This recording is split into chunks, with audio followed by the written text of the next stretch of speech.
everybody, it's the Cryptid Huntress. I'm Jessica Jones. Thank you guys so much for being here today. Gosh, we have a really, really interesting and cool topic. We're going to be talking about wild men. And let's not forget those wild women that lived back then and today and all over the place. There's all sorts of wild women, hairy, running around, I'm sure. But we're going to be talking about wild men today and the obsession that people back in the 1800s had of wild men, actually. And this is fascinating, y'all. This is fascinating. I cannot believe I have not talked about this before in depth on the show. So you guys buckle up. We've got some rabbit holes to go down today. You're going to be surprised where this takes us. Okay. And of course, I do have Dr. Dennis Carroll here in the studio with me today. And so he's going to come up. We've done some pretty good research on this one today. So if you guys would like to follow along with all of my shows and whatever I got going on here, please go to my website, thecryptidhuntress.com. I am going to be at the Molina Bigfoot Festival today. Not today. Don't go down there today, y'all. It's not today. I'll be there on Friday at their library. And on Saturday, we have the full event. The actual festival is on Saturday. Let me take that off there. I will be speaking at the library on Friday afternoon, Friday night. I think it starts at 5:30. I'll be there a little bit early. You guys, if you live in the area, y'all want to come hang out with me, Dr. John Stamey, and Matt Delph, and some other of our Bigfooting friends. Come down Friday. That'll be a nice setting at their library. Great conversation. And then on Saturday, we have the actual festival. It's going to be so much fun all day on Saturday. And you can even go do a Bigfoot run that morning if you want. So please come see me, y'all, this weekend. I'm going to have Flat Rock with me and Tyler Howell and Matt and John and Dale Boswell will be there as well. So y'all, please come see us. Okay. I'm so super excited. Okay. Well, what else we have today? Okay, if y'all want to support my show and my work, y'all can join my Patreon. I want to thank everybody who's a member of my Patreon and all of my channel members. I did put another video out on my channel members tab yesterday. And it did kind of deal with the election stress and everything that we had yesterday. Shout out to everybody who stayed up late last night. I'm one of them. I'm one of them. But anyways, it's a great way to support the channel, and you get exclusive content over on my Patreon and on the channel membership. It's called the Hunt Club. And also it's Christmas time almost. So y'all, I would love for you to shop with War Woman Goods, y'all, if you get a chance. If you need something good for Christmas, especially all y'all fellas looking for something nice for your ladies and ladies looking for something nice for your men. Okay, y'all, or something nice for yourself. Go to War Woman Goods, please. I would really appreciate it. And I do send out merch with every purchase. Okay. Cryptid Huntress merch. It's either pins, magnets, bumper stickers, something you'll get. Okay. So, man, I do have a bright light behind me today. I just noticed y'all don't sleep on Hobby Lobby. Okay. Y'all got a Hobby Lobby in your area. I got an alien neon light yesterday, and it's so bright. You can't even tell what it is probably, but it's an alien. All right.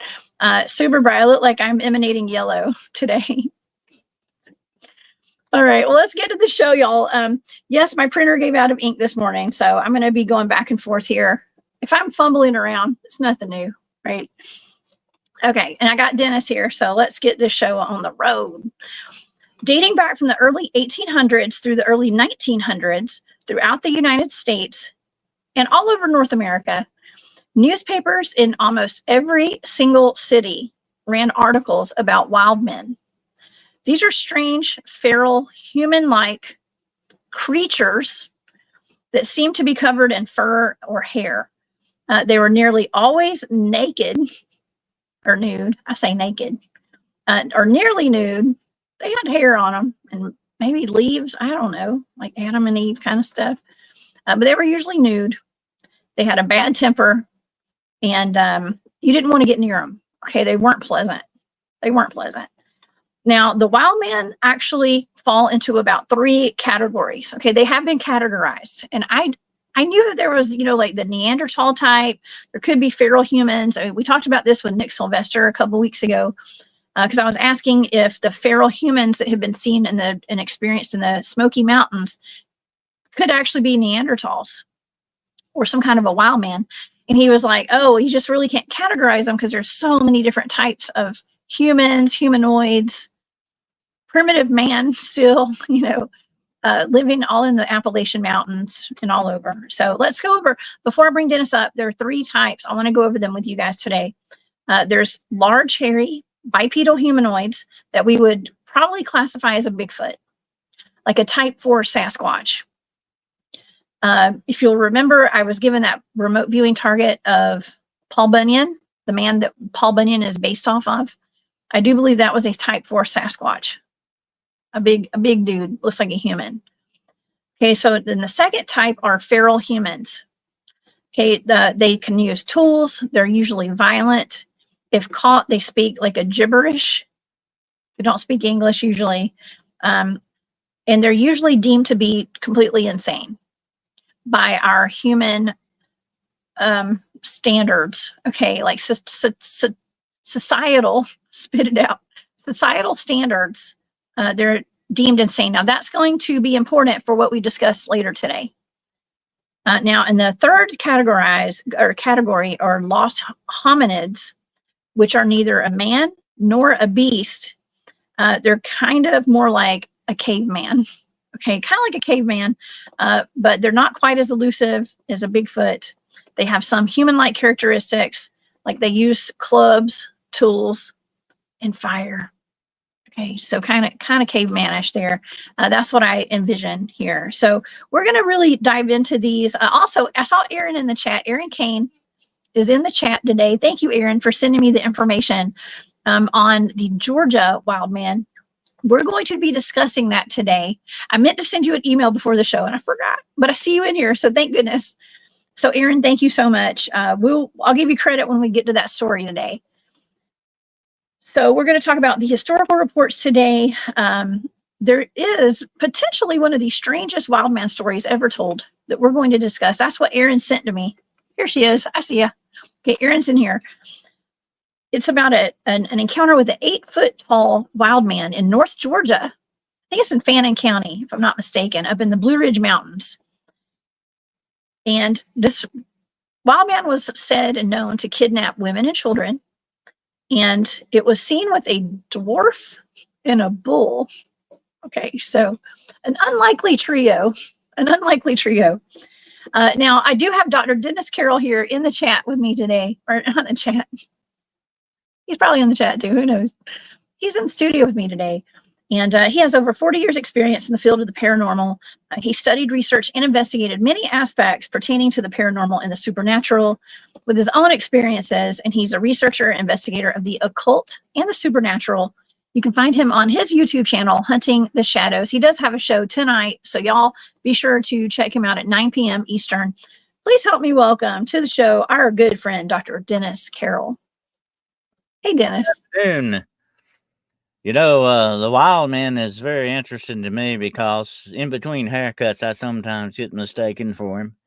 But it is a very interesting subject, and it goes far back deep into folklore. That's one of my specialties, folklore. So definitely, it's very interesting. Yeah, I mean, I've been called a wild woman before. Okay, so I just, I try to shave and stuff, so y'all don't see my true nature of being as hairy as I could be, I guess. So, I know, I'm kidding. But yeah, this is a fascinating topic. I've talked about wild men before. Okay, where they've come up throughout the years that we've been here on air and doing shows, but I have never really dived into the different categories of them. I've been given remote viewing targets of suspected Bigfoots, and I do believe have turned out to be wild men.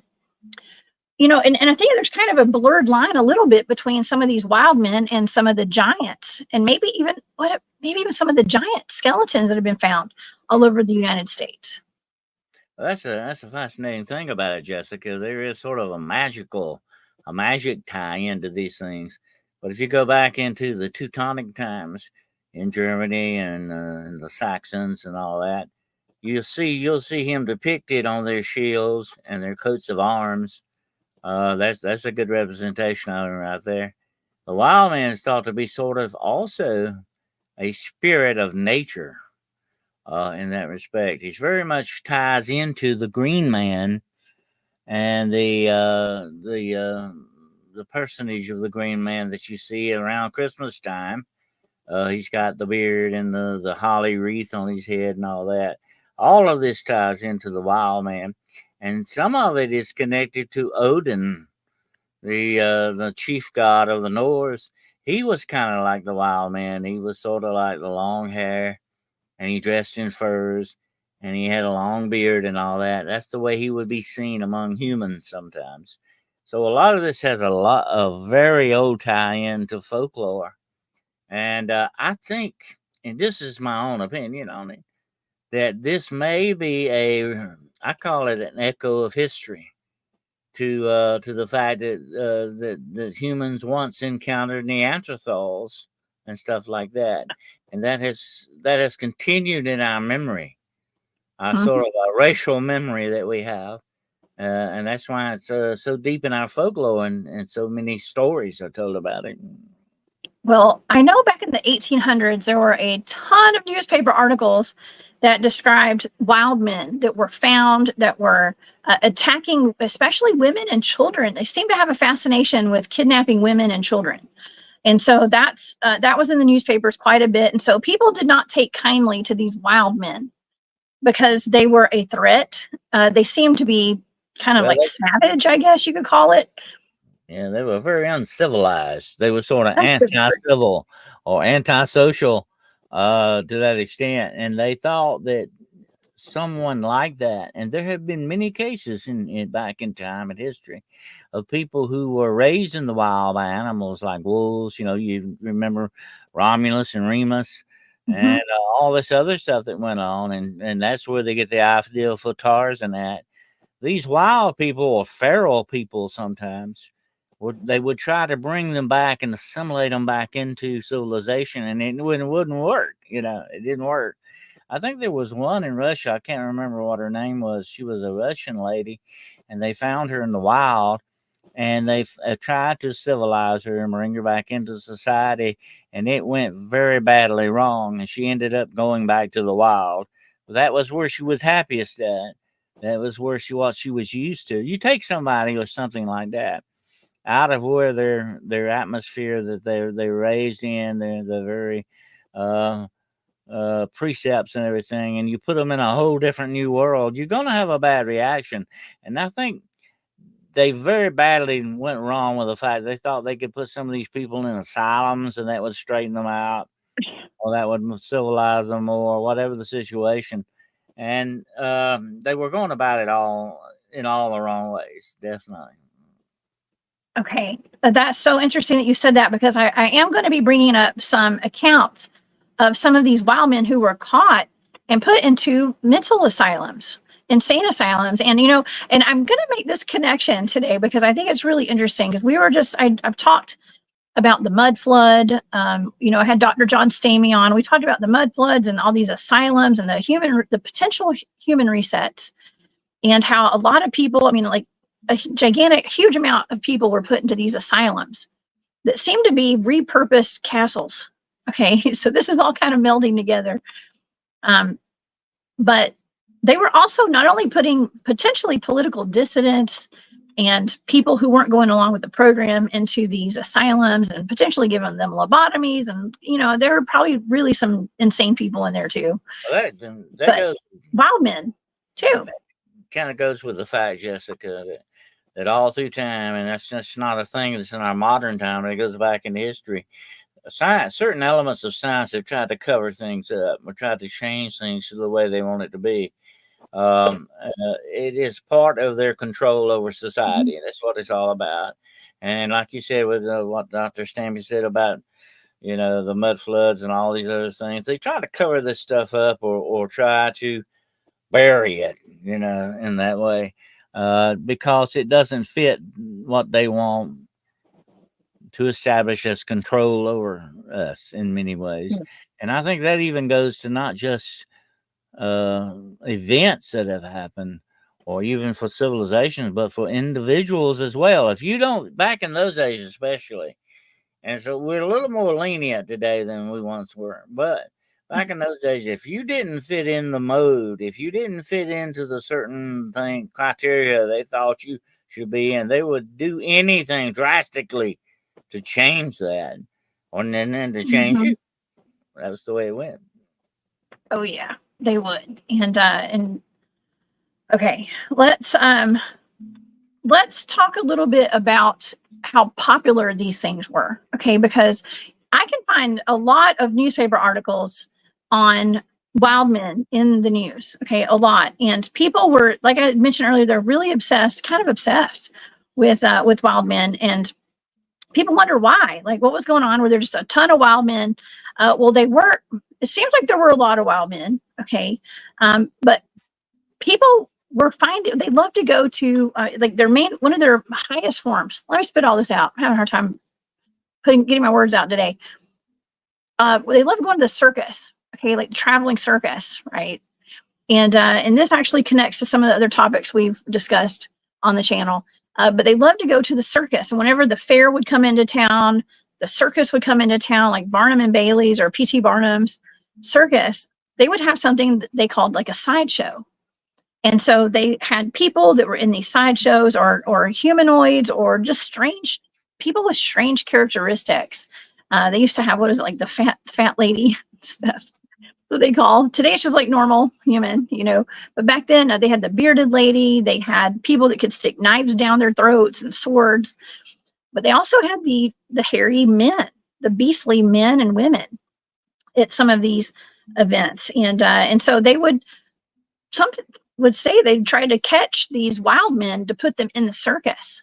And you did mention earlier Zana. I think Zana was her name. She was the Russian, like a Neanderthal or something. Jessica, to be like a freak of nature, and they thought people would pay money to see stuff like that, and it was something strange and out of the ordinary. I remember as a kid going to the fairs, and you probably remember this too. It went on for many years until just recently. You had what were called freak shows. You had and some of these were just people putting on exhibits, like nail head. He could drive nails in his head, and the different types of things you could do. But then you had some people born like this, or had these type of things going on that they were exhibit. I remember the most popular ones were definitely the dog face boy. I don't know if you remember that. The dog face boy, they called him, because he had long hair and all that. And he didn't really look like a dog. He just looked like somebody with a lot of hair. But that was the way he was exhibited, as the dog face boy.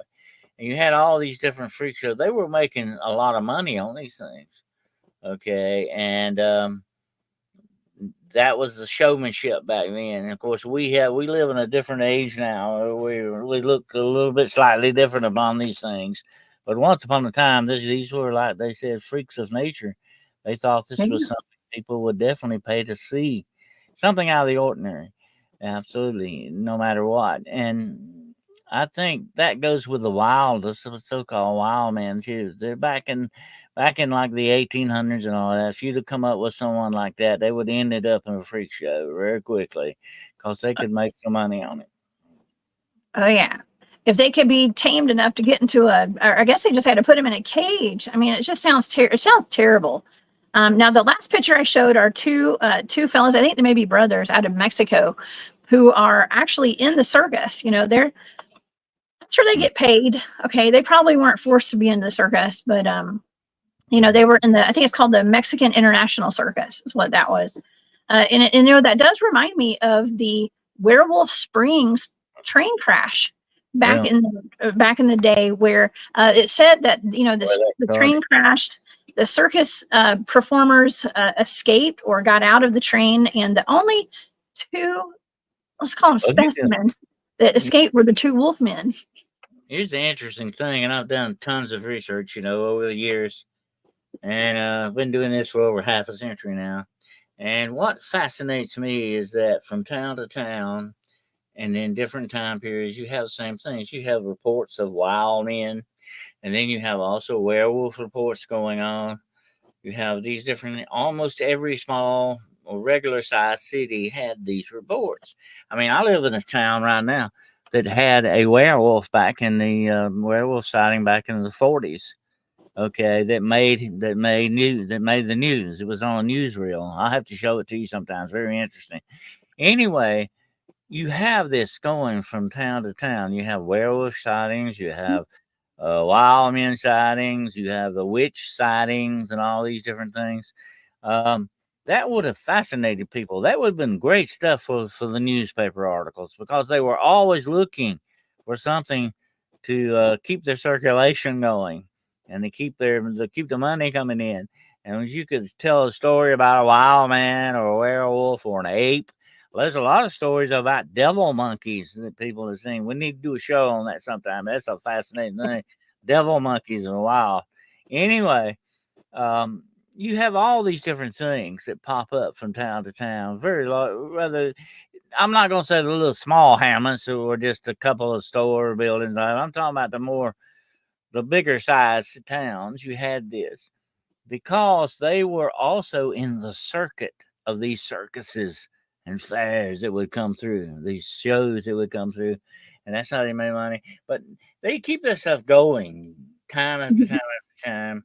And I can see why they were doing it, because, like I said, it sold newspapers. That was a big thing back in the day. That was how you got your newspaper. Now you hardly ever see them. Most newspapers are electronic now. Okay, but then that was the thing. You stood on the sidewalk and you sold stuff. You talked about wild men that you saw, weird things that happened.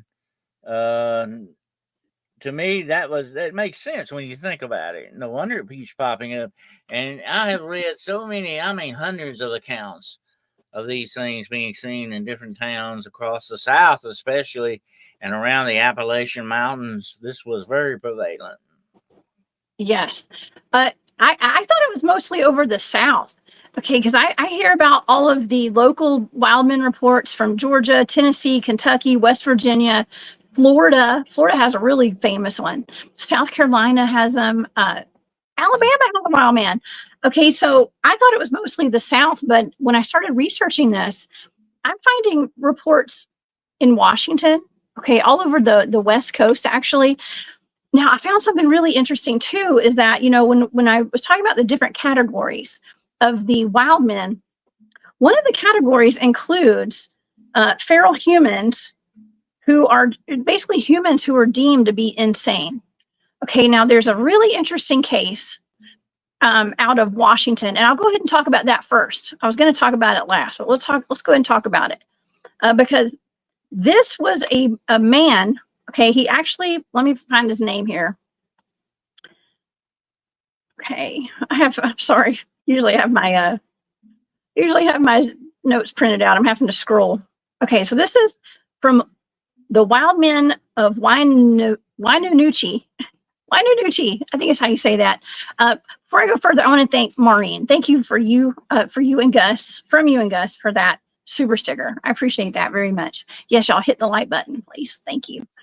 So this was actually back in 1913, the early 1900s, actually. There was a man, let me pull his picture up. He was born a human boy. Okay, so this guy was actually born a human. And I have pictures of him with his family. Okay, this is him. Take this off. So he is actually the little boy, third from left. Okay, the little boy on the back row. He was born human. Okay, obviously. and so what is his name? John Tornow was his name. John Tornow. And he was among the local loggers. He was a nightmare figure for children in the area as well. They called him the Cougar Man. And this guy, at some point, went off into the woods. He started living secluded in the woods in a cabin, a little shanty cabin. He lost his mind, according to what some people said. He lost his mind. He was actually, he lived off of eating bullfrogs, they said. And people were very curious about this guy because he had a wild man's face, they said. So they called him the Wild Man. He lived out in the woods. I mean, he started off a sane human, okay, an actual sane person. And he was known to have like a shaggy beard. He didn't really take care of himself, and he lived off the land, basically. Okay, he lived off the land. Now he was unaliving people, apparently, including two of his nephews. He ended up unaliving. Let me see if I can show some of these pictures here. I don't know if I may have this is when. Okay, I'm only showing that. That's him in the middle. He's been unalived. Okay, so I'm only going to show this for just a second. Those are some of the men that did eventually find this man. This guy had gone on unaliving sprees or something and had been burying bodies out in the woods. And so they ended up chasing him down and unaliving him after he had unalived his two nephews. Okay. Nonetheless, he was known as a wild man. They call him the wild man.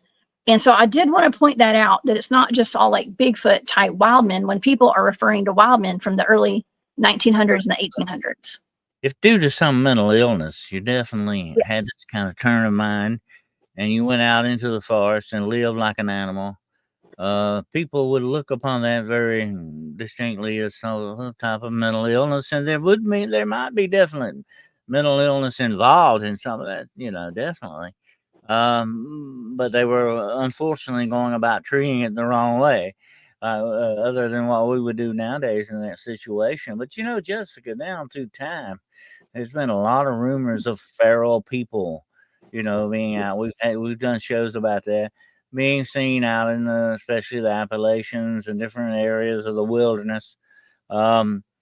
That's not only in this country. This is a worldwide thing. Okay, it goes into many different countries, just like the wild man does. And here's the interesting thing about the wild man: there are stories and rumors that for many years there were pockets of Neanderthals left in the forest. That the people would encounter these people, these things, these beings. And that was where the wild man story actually supposedly originated. And I think there's some truth in that because, like I said earlier, it's sort of like a racial memory for us that these things are still in our folklore and our culture, that we've encountered them. Without a doubt, some of these people might be sort of, I would call it, have the Neanderthal complex. That would be sort of like a mental turn to go this way, to become feral like that. There's a definite explanation for that. Okay, so when this gentleman passed away, they took him into town, and it was such a fascinating thing because people wanted to see what this man looked like, because they heard that when he was unalived that he looked more like a gorilla than he looked like a human, is what they said. They literally said he looked more like a gorilla. Let me see. I'm trying to find. He said the man who unalived him fired 7 times at what he described as a large bearded head, more gorilla than human. His 30-30 rifle bullets clipping hemlock bark off in large chunks around the outlaw as Tornow fired back. Okay, so the man had gotten a gunfight with some people that were bounty hunters that were trying to find him. Now, I also know about bounty hunters that were sent out back then to hunt down the Ocheecee giants as well. So bounty hunters were kind of a thing back then, that were sent out to hunt down these wild men and these giants. It would be very interesting to see if you had some kind of Neanderthal DNA going on there with that. Absolutely. But to go that completely wild and feral, they consider that to be just like a freak of nature. And they would deal with it by like hunting these people down and unaliving them, definitely. Because, like I said before, if you didn't fit in their mode, you didn't fit in with their civilization, there was no room left for you, in that respect. And that's kind of sad in a way that they went about it this way. But I can kind of see their point of view too, because here were these once they were human beings and no longer act like humans, and they're dangerous. They're killing people. Maybe they're doing these things, they're stealing livestock and all that. I can see their point of view too, that you had to do something about that. And you had to, it was a problem that had to be taken care of. Oh, yeah. Oh, that's a really good point. Hey, Dan. Dan says that when domestic pigs are returned to the wild, they transform into wild boars. Mm-hmm. Maybe it's like that, a primal transformation. They become very dangerous when that happens. I think there was a story about a guy that had a large hog, and it got out of his pen and went wild, and it actually grew tusk like a boar out in the wild and would attack Yeah. people. It killed a couple of children, and they Wow. finally hunted this thing down and killed it. But it had once been a domestic swine. Oh, I have not heard of that before. That's wild. I didn't even know that they would go back to, I mean, I guess you have to just assume that people would, or animals would go back to being more wild when they have to take care of themselves. Well, Domestication is a hell of a thing, right? So, I saw a film the other day. I wish you could have seen it. I love to send it to you if I can find it again. And it was a group of bears in the wild. They took video of this, and in the middle of them is a big husky dog living with yeah. them like a bear. He is actually I think the dog thinks he's a bear. Okay, because he's following along and living with him, eating with them, and everything. It's wild. But he Oh had my once gosh. been a domesticated dog that went wild and became part of the bear clan. I know. I think that was from some drone footage from a family. They had lost their dog and they couldn't find him. And he had been gone for a while and they just found him running wild with some wild bears. So he was living his best life. Yeah. You can't be mad at it, I guess, as long as they're getting along. So wow. I wonder what drones have done to keep, scare up Yeah, Wildman out of coming out of hiding and stuff. Everybody's my got drones out in the woods now. my own personal story on that is my father once years ago when he was little. They moved from one farm to another that he lived on, and this dog got left behind. And he went back a year later to get his dog, find his dog, and he did find it, but it had gone wild, and he would not come back with him again. So if you give an animal that chance, sometimes they will definitely go feral. They'll go back to their wild nature on that. And I can see where people would do the same thing in certain circumstances. If we dropped you out in the middle of the Oregon forest alone with just maybe a knife, who knows what kind of a Jessica Jones would turn out from that? You might be very feral when we found you again. No, And that's my second nature, man. I would thrive out there like that. yeah, you have to do what you got to do to I do. survive, though. I'm prepared. Yeah, I'm prepared. It would kind of suck after week. Well, I don't know. You've ever seen that show Alone? There's a show called Alone, and I don't know if they still air it or not, but I love that show.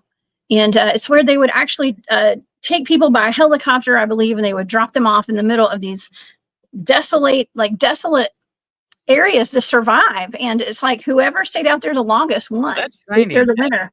Actually, that is preferred training in some of the military. Like the Navy SEALs and stuff like that. They train that way. That's the way they train, and they will like drop you for like 2 or 3 weeks out in the middle of nowhere with a knife. Yeah. And that's it. You gotta build your own fires and do all these other things. It toughens you up, and it puts you in that frame of mind to survive. And that is what you need. That is the edge that you always need in a lot of different situations, especially when it comes to military situations of life or death. Oh, yeah. Dan said he'd learned to run on all fours. Now that's a little freaky.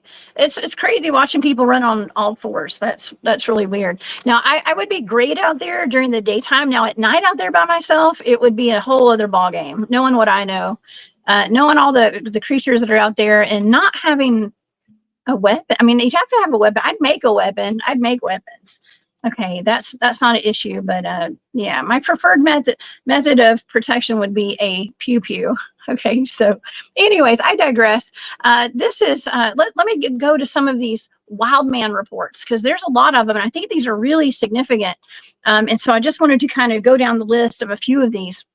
Let's start off in North Carolina. I was talking to my friend Amanda this morning. She lives in North Carolina. So let's start in North Carolina, 1877. A party of gold miners, of course they're gold miners because Bigfoots love gold and gold mines. They were traveling through the Globe Valley in Caldwell County, North Carolina. They described what they thought was a wild man Although he was only 40 yards from that Wildman, one miner claimed that it was a peculiar specimen of humanity. Appeared to be a giant about 6'5" with a funnel-shaped head and 2-inch long dark hair covering his body.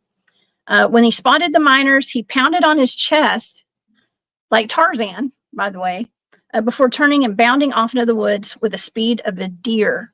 The party tracked him with gun strong into a cave deep in the mountains where they found bones of many animals scattered around, indicating that he had lived there for quite a while.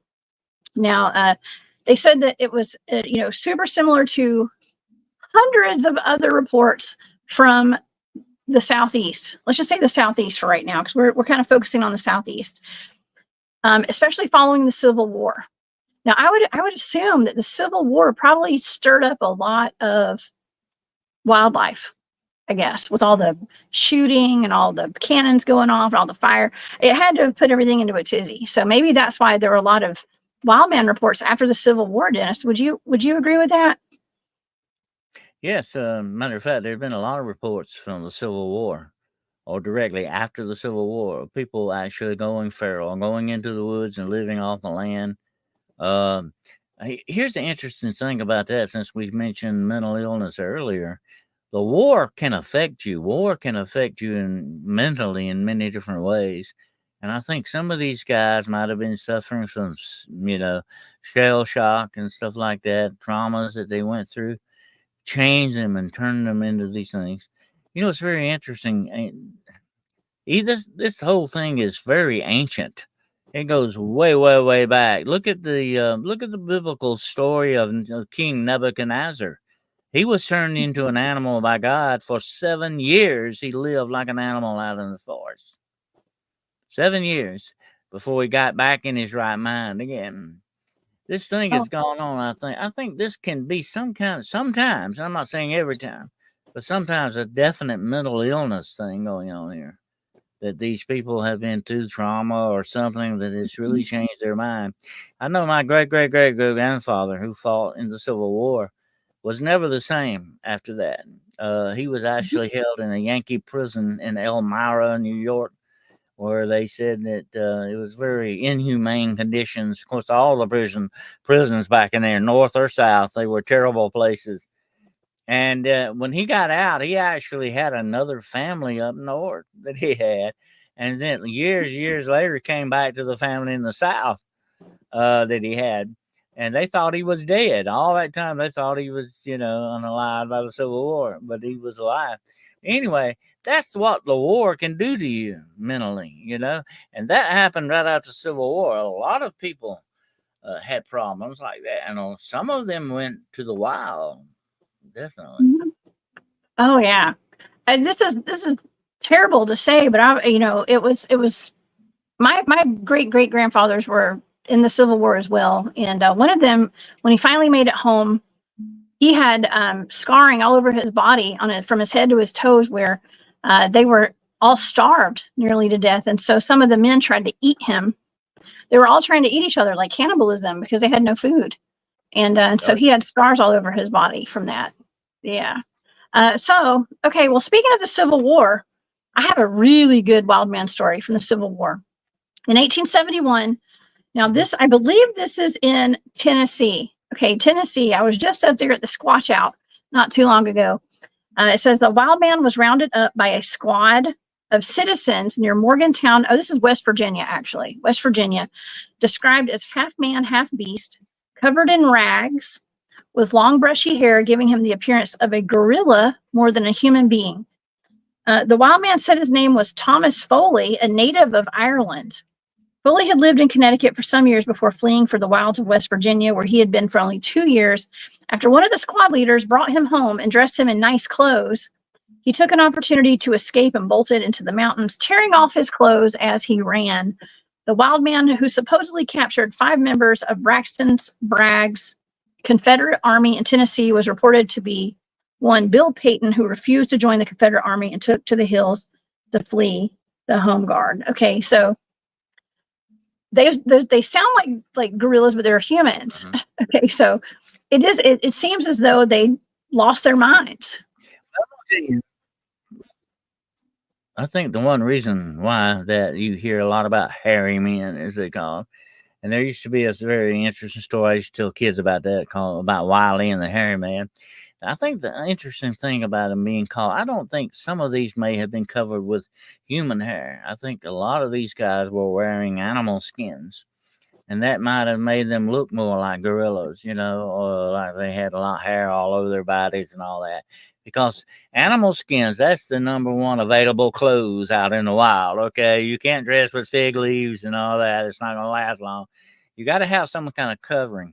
And that's why we don't walk around naked. Okay, it's not because of we would blush about it or we would find that uncomfortable, which we probably would definitely, but we wear clothes to protect our bodies. Okay, your number one organ of your body is not your heart, by the way. It's your skin, which covers your whole body, and it needs to be protected from the cold, from the weather, from scratches and all that. That's why we wear heavy clothing and stuff. And when we go out in the woods, we run into briars with thorns, and it's a rough thing. Okay, you need clothes, and the number one thing that you would find in the wild will definitely be animal skins, and that's what you would clothe yourself with. And I think a lot of these wild guys get depicted that way. They and I think there may be some misunderstanding on that part. I believe some of them are just wearing animal skins and they're not gorilla looking like things.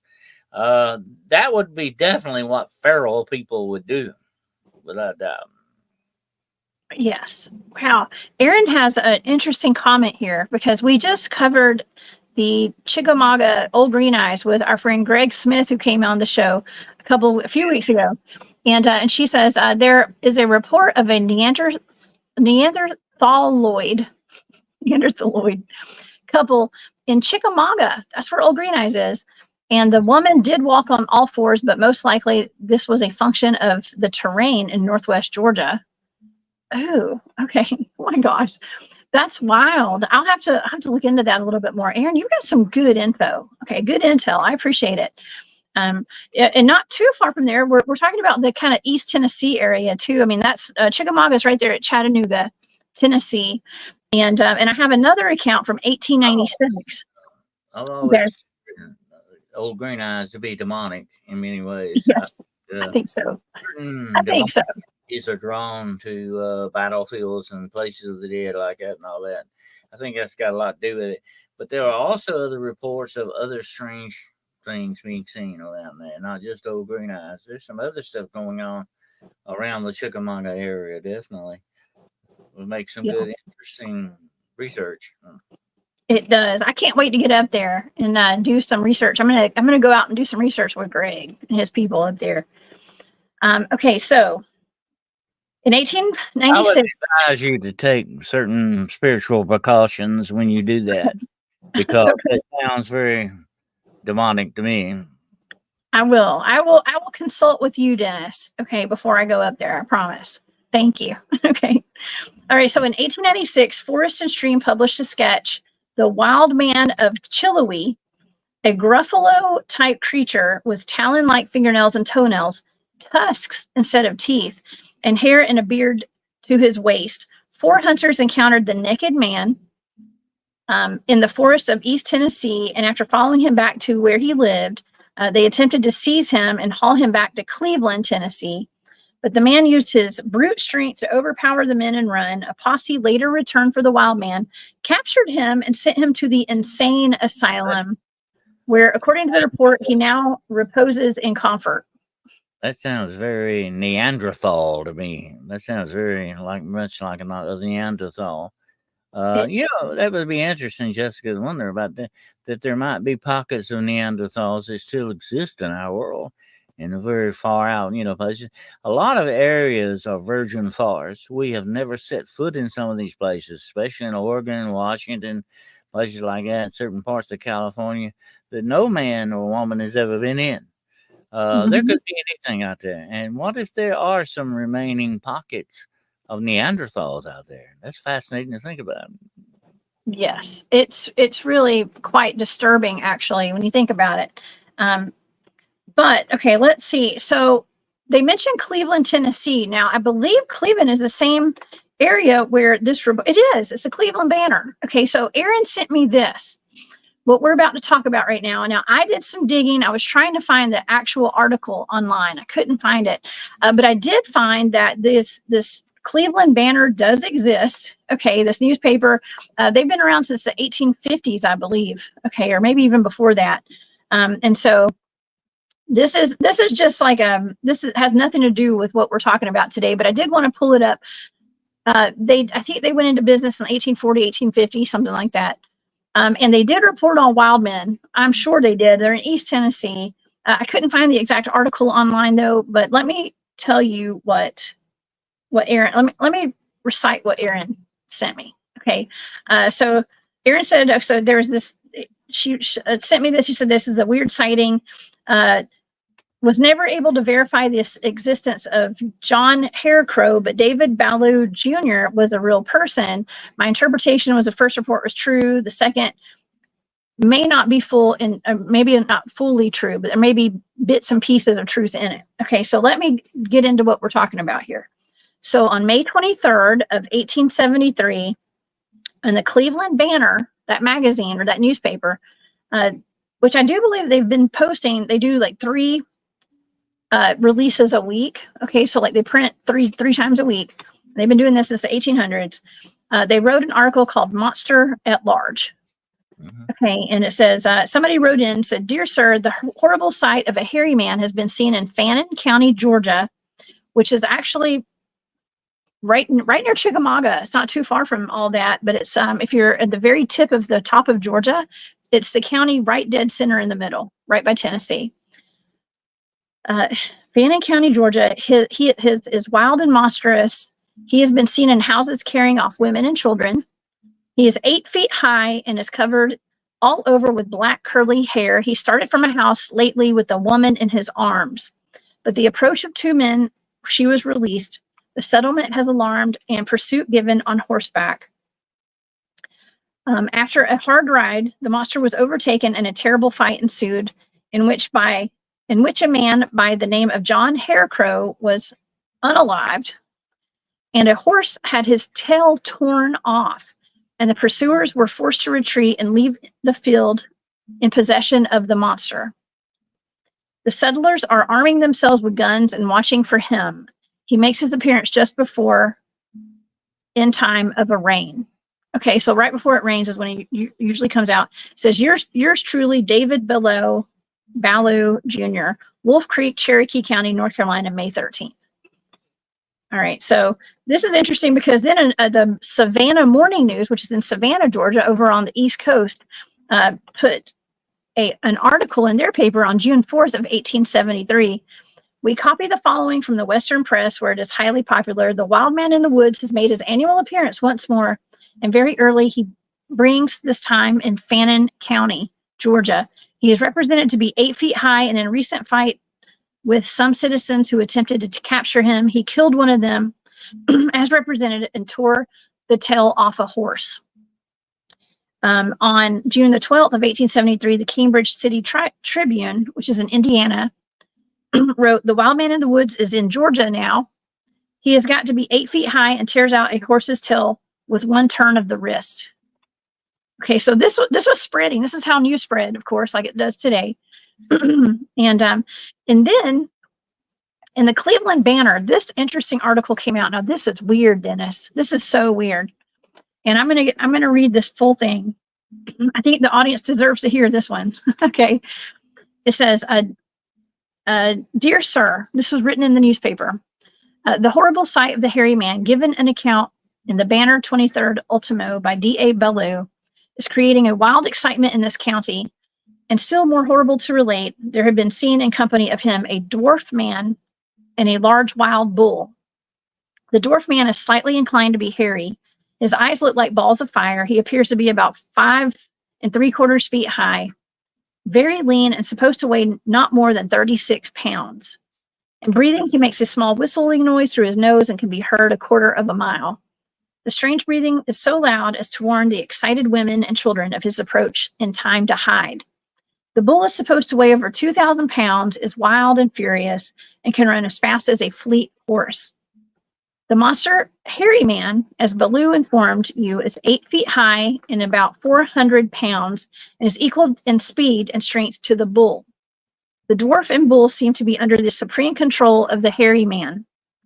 The hairy man and the bull have been seen on the high sunny points of the Cracker's Neck Mountain, licking each other. They have also been seen to make several circuits around the summit of this mountain at a very high speed, making a noise like a storm of wind, seeming to be sporting. The hairy man passed through the settlement and picked up a cast-off jewel, which he seemed to prize very highly, as he was seen fondling and amusing himself with it. Sounds kind of weird. These monsters seem to possess supernatural powers. They can cause ghosts to be seen anywhere in the settlement, making the most horrible noises ever heard by man. A widow lady and 2 lovely daughters have been frightened by those monsters until they are almost maniacs. The widow and one of her daughters were mesmerized and carried a half-mile from home in the dead hours of night. They may not be sensible of their removal and shut up in an old dilapidated house standing near a dismal swamp. When they awoke from the mesmeric spell, they heard a thundering crash come down from above. The roof of the old house was wrung off, and they heard the strange breathing of the dwarf man high up in the elements. In a moment, he came through the house saying, "Peace, dear widow and daughter. I am wire worker and have power even to move regiments, and am acting under orders of the hairy man." They were there for 3 hours, dreadful hours, listening to his incantations, frantic with fear. They were suddenly mesmerized and mysteriously carried to their home. After remaining at home, they did not know how long they had been there.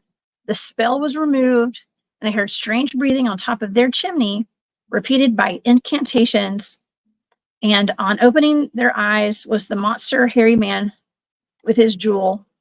The daughter, they just felt like they were put under a spell. Okay, I mean, that is a really strange story. It almost sounds like a creative writing project, kind of. But what is your take on this, Dennis? Well, basically, what they're describing here is what is called in the Appalachian Mountains a conjure man. And the conjure man can appear in many different ways. He is really what you would call a wizard or a witch. He can do different things. And the little dwarf with him sounds very much like a demon familiar that you would have if you were a witch or a wizard. You would have a familiar demon that would be your little sidekick, you might say, in that respect. And the bull, I think, is also a representation of his power, that he has control over animals and people.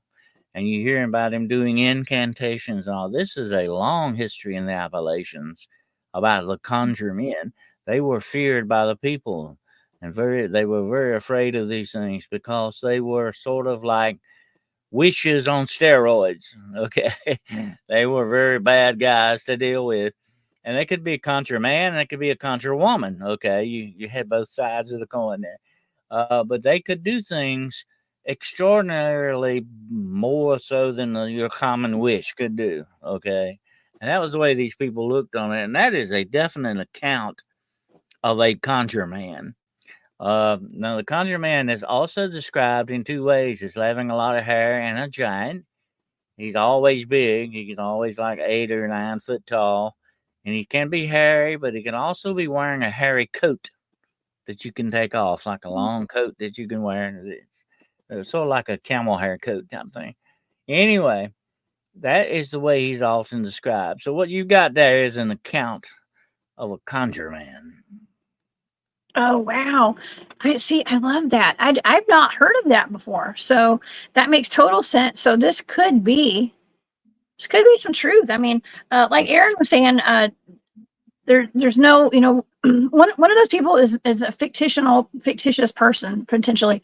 But what are the odds, or what are the chances of maybe even people back then didn't want their real names used for things like this, because we're still talking about weird supernatural stuff that could really ruin your reputation, I would think. Mm. Yeah, there was a time that you didn't talk about things like this. Definitely. I mean, I've had that back in many years ago when I first started in studying all this stuff and getting involved in it. You didn't talk about things very much like you do now. It's more out in the open now. But back in the day, if you talked about certain subjects like this, they were ready to put you somewhere because they thought you were definitely mentally off. And there is to this day an undercurrent of that unbelief still there. You know, some people will say, oh, I don't believe in that stuff. I don't believe in all that stuff. But let me tell you what happened to me. There is always an element of it where they do really believe, but they don't want to actually admit it. And that was very prevalent back in the days when these things like that happened. And I can see where they were coming from with that as well. For sure. Now, I do want to, speaking of mental hospitals and insane lunatic asylums and stuff, I think it's a good time to talk about the Ocheesee Pond Wildman down in Florida. So the Wildman of Ocheesee Pond, it's kind of like they say it was kind of like I think it was like a type 4 Sasquatch, like a Neanderthal looking man, covered in thick hair. He was captured in 1884 after some farms, like some gardens, were raided. So he was out there taking people's food out of their gardens, and unidentifiable and thought to be insane.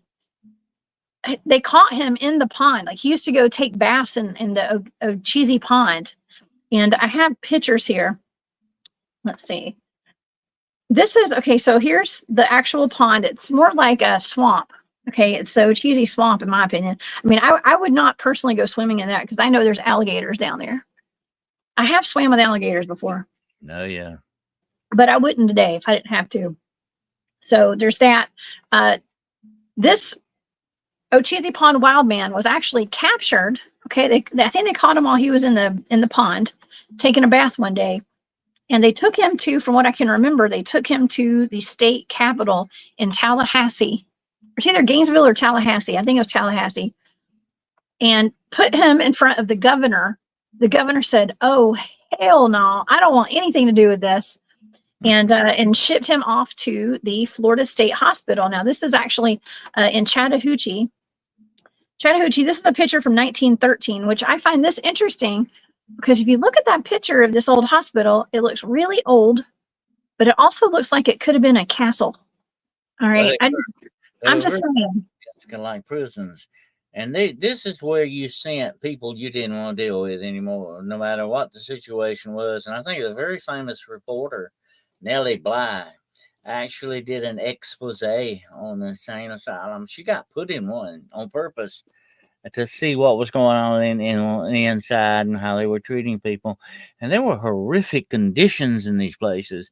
They were doing things that we would consider torture to people. They were putting them in ice baths, and then they would dip them in hot water and they do all these weird things to try to affect them mentally. Supposedly they thought this was the only way they could treat mental instability. These were not just asylums. They were like prisons. Absolutely.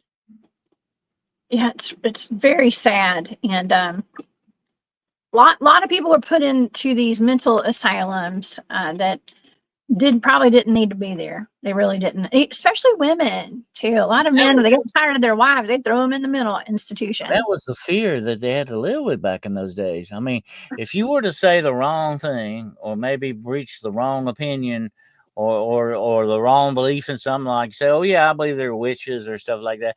Whatever the situation is, if people took offense to that, that's where they would stick you. They would think they would put you in that mental hospital. So you had to live with that fear. If I say the wrong thing, will I end up in an asylum? You know, that was just the atmosphere they lived in those times. Oh yeah. Well, you know, okay, so I'm not sure that they ever admitted that this was like a Bigfoot or a Sasquatch or anything like that. I do have to say that I have done some research on a private residence property in Chattahoochee, Florida, right where this hospital is, right down the road. It was actually the Bridges house. Now, I was asked back then, this was almost 10 years ago. It was probably 8 or 9 years ago when I did this. We were called down to their house to go investigate Bigfoot sightings. Okay, they'd had a Bigfoot that came up on their back porch, and it banged on their window, and it yelled and it screamed, and they've been having a lot of Bigfoot sightings there. Well, they were very private about it back then, And so I was asked not to ever, say their name publicly and stuff. And that was before I ever was public. So, I didn't have an issue with that. But since then, they've been on Animal Planet. They've been featured on all sorts of different shows when it comes to Bigfoot. The bridges down there. And they had so much activity on their property. Actually, we camped out in their yard. They have a bunch of acreage out there, and they call it the Enchanted Forest. Okay, Stacy Brown, a renowned Bigfooter, who he and his dad had gotten some of the best skunk ape footage down in Florida, got some of it on their property in that same exact location where I had done that research a long time ago down there, and he got some good FLIR footage, some thermal footage of a skunk ape on their property down there. So, but anyways, I'm only saying that because I've been there. It is a area of extreme high strangeness already. And then they've got the state hospital there. That's what a lot of my research is aiming at nowadays. There is a strange connection with Bigfoot, Dogman, things like that, with magic or something like that element going on with it. I don't know what that connection is for and why it's there, but it's a fascinating aspect of research when you get into it. Why are certain things like this connected with powers of nature or dark powers and all this other stuff? There is a definite connection going on with it. Absolutely. And also there is a connection to the Wildman in that respect too, because he is seen as having a direct part in the power of nature, the darkness of nature, maybe perhaps. That's very interesting to look at and consider the fact that this is not just here and not just in our neighborhood, but this is in Europe in the old world. All this stuff went on. There was a definite tie-in with a lot of this stuff. And here's the thing I gotta wonder about, Jessica. When we came here to the New World, we brought a lot of things with us. We brought our ghosts and our witches and our goblins and our wild men and all that. That came with us. They came over with us, okay? That's the interesting part of all this, culturally wise. Oh my gosh, we did. We brought everything with us, huh? Oh gosh. Oh, I actually had an article that I can show that did come out of the newspaper. And I did mention the West Virginia incident where I think it was some of the Civil War soldiers had oh no, this is a different one actually. This is where so I haven't gone over this one yet. The Wildman attacks a train. All right, now let me find my notes on this. Sorry, I usually have my notes in my hand. So this is another really interesting one because there were a ton of witnesses to this. And here it is from 1905. Okay, March 3rd, 1905. This is from the Daily Telegram newspaper based out of Clarksburg, West Virginia. It reported that passenger trains coming through Ocheesee, a small community in Mongolia, looks like Mongolia. Okay, it's a county up there. It looks like Mongolia. That's not the word though. Located on the Monongahela River between Fairmont and Morgantown, were being attacked by a wild man. After one man was arrested, the attacks continued. So they blamed it on a human. All right, and they arrested him. The attacks continued, scaring both train personnel and passengers so badly they refused to go after the wild man themselves. And so I will read this article real quick. It says, the Daily Telegram, the citizens of Monongahela County are thoroughly aroused over the strange and murderous actions of a man in that county whose identity has not been established so far and whose capture seems a remote possibility unless the state authorities organize a posse and force him to surrender. Only a few days ago, as chronicled, a man was seen standing on the track in front of a passenger train near Morgantown. He was violently waving his hands. The train did not stop, and he was compelled to step aside to save himself. As the train was passing, he fired several shots at it. Later, a fellow Lynch was arrested, suspected of the deed, and is yet held. But after his arrest, the matter of trying to hold up passenger trains continued, and Thursday afternoon at Ocheesee, as the passenger train was coming towards Fairmont, a strange-looking man stoned it. The train stopped after having run him, and the brakeman went back to arrest the fellow. But as he approached him, the fellow showed fight, and the trainman grew so nervous over the man's strange appearance that he returned to the train. By the time he boarded the train, it had started again, and the brakeman called upon the passengers to volunteer to go with him to capture this giant, as he was at least 6 feet tall and wore a beard all over his face, which looked more like a mass of bristles than whiskers. The passengers were not sufficiently alarmed over the attempt made by the fellow on their lives to organize themselves into a posse and pursue him. And that's it. Okay, so that's odd. Okay, am I confused, or did they say that this wild man fired a gun? Okay, they said that he fired a gun, so that means he's got weapons. It's probably not a Bigfoot. No, that was definitely not a Bigfoot. I don't think that. But there have been reports. I was thinking about this while you were reading that. There have been reports of Bigfoots actually attacking camps, attacking tribes of indigenous people. There was I think some of the indigenous people had a war with Bigfoot for a while. They finally came to peaceable terms on him. But anything like that would probably attack something like a train, definitely. But that doesn't sound like Bigfoot. It sounds more like a Neanderthal type kind of a guy. And there again, I have to wonder about the Neanderthal connection with some of this stuff and why this is happening. And, I think a lot of this I'm not going to get into that today, but a lot of this, I think, may reflect back to the Nephilim that we've talked about before and all that there's still that element in this world, whether it's the DNA wise or whatever, that this keeps popping up time after time, especially when it comes to giants and stuff like that.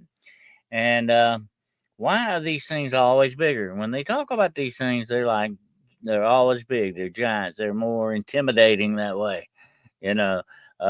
What did you run up against, Jessica? And you would say, it was a giant. It was really big, and it may look kind of big to you if you're scared of it. Definitely, it's going to look bigger than you normally would. But I think a lot of these people that run into these things exaggerated some of this. Okay, we got to look at that point too. There may be a little bit of an exaggeration on some of this stuff, but that still doesn't bury the fact that they ran into something out of the ordinary, something very unusual. And that's not what they're trying to get across to you, That's a fascinating part of all this, that there is that connection with, I think there is a connection with Bigfoot in some of this stuff, not all of it. I think there are some definite differences in some other stuff on this. Absolutely. Oh, yeah, there is. I'm just finding that there's a lot more. What I thought were all going to be type 4 Sasquatches, Neanderthal like humans, are actually just like feral humans or people that have a lot of mental insanity going on. Edgar has an interesting point. He says, not all kidnapped people get away, absorbing people into their wild people clans. Wow, that's interesting too. They're not just taking them and eating them. It might end up as dinner. You never know. For dinner. I know. I was going to say they're not just eating all these people, and I'm sure some of the people do get eaten, probably. But this also brings us down the route of like the missing 411 phenomenon, and where all these missing people are going from in these clusters and these national parks, and could be these wildmen. I think the dangerous element of all this, when you go to the national parks, especially, you better keep your head on a swivel. Definitely, there's some wild stuff going on, and you got to ask yourself one very important question: why are these people disappearing in those certain areas that are far out of the way from civilization and all that? What's going on with that? And who is doing something? What is behind that? That's the main question we got to ask about the 401. The catalyst of it all. What's happening here? What's hunting the human race out there? Yeah. Hey, Kenny's in the chat today. Star Fox, what's up, Kenny? He's with the North American Dogman Project, and he and I do shows every other week together. So he says it's odd that only modern day man could use bows and throw things. The Neanderthals weren't able to use bows or throw things. They used close warfare to take down mammoths and such. Yeah, it's just like second nature to throw stuff, right? Or like, I don't know. My hands go up when somebody gets in my face. So. Definitely. Ancient man was not stupid. They knew how to do things. Yeah. Because they knew how to survive. That was the thing. They were survivalists. They were supreme survivalists. Okay, they were doing things you and I wouldn't dream of doing, but that was their life, without a doubt. Yeah, it was. Oh my gosh. This has been a fascinating discussion today, Dennis. This went way beyond my expectations because I'm fascinated by this. And I really wanted to highlight about how popular Wildmen were back in the 1800s, in the early 1900s. I mean, it was a nationwide phenomenon, and everybody wanted to see a wild man. A lot of people did. Another aspect of going back, when you go back to the old newspaper accounts and stuff like this, another big thing that they reported on, we not want to do a show on this sometime, airships. They were talking about airships when there were no such things. I mean, there were no airplanes, stuff like that. What was going on with that? You hear a ton of accounts of airships being seen back in those days. I know. Well, and that's where we get into the old pictures that look like the skies have been erased and stuff. I mean, that's a whole other topic. And yeah, I definitely plan on doing a show on airships one day soon. And because that's another, it's just another part of uncovering our hidden history. That's all this is. And all these things are kind of connecting. One thing connects to the next. Aaron says, the best confirmation is the reports where they've captured or unalived a wild man. The descriptions are much less fantastical and more reliable for relic hominid research. Yes. I think it's fantastic. There's so many different articles. What strikes me as strange is the detail in these reports. They were very detailed. They didn't just gloss over it. They gave you some very interesting details when you dig into this stuff. That's the fascinating part. You get some clues on some of that, definitely. And that's another thing that we have researched back in those days, are the sightings of thunderbirds and the killing pterodactyls and stuff like that, and taking pictures of them. And the pictures that I'm going to tell you something. And here's what I find out more. And this is like another show for another time too. But here's something that strikes me as strange, Jessica. And I know that as a researcher, you've run into this too. We are coming upon history, finding history that's been erased. Yeah, it has been. You know, and people like Jim Vieira. Okay, thank you, Dan. I've actually met Jim. Okay, he spoke at the first Bigfoot conference that I ever went to, right when I first started Bigfooting. He and Ron Moorhead and R. Scott Nelson and the head of my Bigfoot research team are all speaking at this conference, and it was so good. Jim Vieira and his brother write books on the lost giants in America. That's wonderful. Dan says The Giants on Record by Hugh Newman and Jim Vieira. You guys check them out. Jim's a fantastic dude. I need to get him on the show. He and his brother, they've been on the History Channel. They've got all these. They used to do shows called Lost Giants of America or something like that. So if you want to look into that, I mean, these are the people that are uncovering the real history here of giants, and so are we, Dennis. Thank you so much. Thank you so much for being here, Dennis. It's always a wonderful conversation when you're here. Wonderful. Enjoy. Thank you. Can you tell the audience about your YouTube channel and your Patreon and what you got going on tonight? Okay, yeah, I will be on tonight with a very special guest, Barry Littleton. We're going to be talking about spiritual warfare. That'll be tonight at 9 o'clock p.m. Eastern Standard Time on Hunting the Shadows.